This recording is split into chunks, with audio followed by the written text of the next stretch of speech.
আসসালামু আলাইকুম প্রিয় অডিয়েন্স, আজকে আমরা জানবো রোজা ভঙ্গের কয়েকটি কারণ। কোন কোন কারণে রোজা ভঙ্গ হয়? রোজা ভঙ্গের সর্বমোট 10টি কারণ রয়েছে।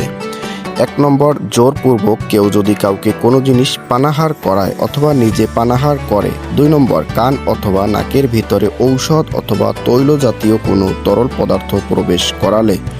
3 নম্বর, মুখ ভরে বমি করলে। 4 নম্বর, রোজা রেখে ইচ্ছাপূর্বক পানাহার করিলে।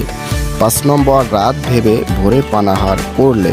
6 নম্বর, ঔষধ সেবন করলে অথবা কোনো অখাদ্য খেয়ে ফেললে। 7 নম্বর, সূর্য অস্ত যাওয়ার পূর্বে ইফতার করলে। 8 নম্বর, দাঁত হতে জিহ্বা অথবা আঙ্গুলি দ্বারা কোনো জিনিস বের করে পুনরায় পানাহার করলে। 9 নম্বর, কুলি করার সময় অনিচ্ছাকৃতভাবে পানি পেটের ভিতরে প্রবেশ করিলে। 10 নম্বর, সঙ্গম করিলে। প্রিয় দর্শক, এইগুলো হচ্ছে রোজা ভঙ্গের সবচেয়ে গুরুত্বপূর্ণ কারণ।